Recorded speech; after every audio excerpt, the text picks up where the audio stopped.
everyone. My name is Davina San, and I'm a student here at Palm Beach Atlantic University in West Palm Beach, Florida.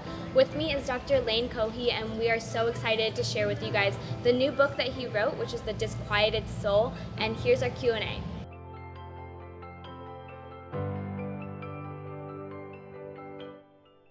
There are a lot of psalms in the Bible that describe depression and despair. Why do you start with Psalm 88? So Psalm 88 is unique in as much as most psalms start with despair and then raise to praise. Not so with Psalm 88. At the very end in the conclusion of the psalmist says, "Darkness is my closest friend," and that's how the psalm ends. And I want to recognize that there are points in time, sometimes long points in time in our lives in terms of disquiet, where we get to the point where we can't even lift up our eyes. Sadness and darkness is our closest friend, and dealing with the issue of depression is a very real aspect of disquiet. We know that a lot of depression is medically treated. How does this fit your view with a disquieted soul? Yeah, and I want to be really careful here because absolutely there are areas where we do need to medically, I believe, treat depression, and I think most people would recognize that. But I think in some cases we've maybe forgotten the spiritual component of what could be going on at the same time.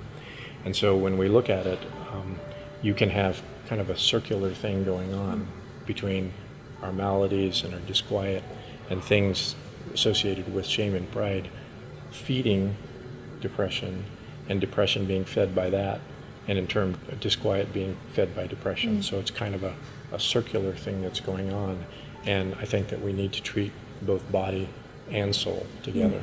Wow, that's good. You dedicate a section of this chapter to self-pity. What is that about? So self-pity is a little bit different, than maybe a classical depression, but it is when we feel downcast. And we've all thrown ourselves pity parties, so we all know what that's about.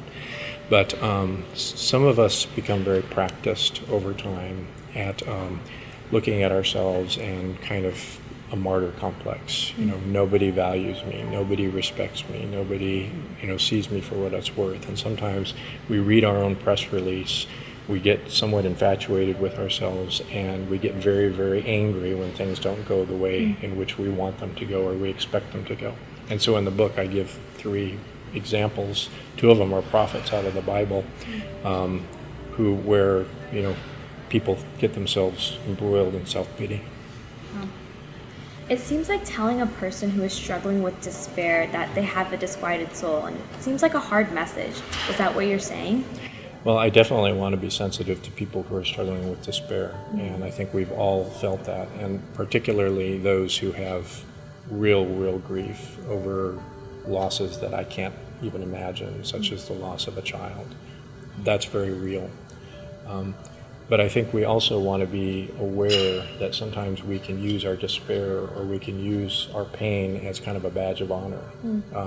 In some way it becomes something where we want everybody to know how painful things are and how painful life has been for us and how bad things are, and we're the only one who understands, and we're the only one who's gone through this. And I'm not saying everybody's like that, but we all can kind of sometimes get into that mode, and that's what I think that I want to address. It's the me, only I have felt this, and that's disquiet in action. So is there a blessing to be had in all of this, or is it just bad news? I think there can be a blessing. Deep crisis, more than anything, sometimes has a way of forcing us in one of 2 directions. Either we can continue to be very despondent, we can wallow to some degree in self-pity, we can live in the shadows, and we can refuse to climb out of them, or we can realize that there are underlying spiritual maladies that may be at work and governing our lives, and we can really cry out to God, reach out to God, and ask Him to lead us through them, honest personal inventory, even in periods of darkness. And of course, that's what I hope we would do.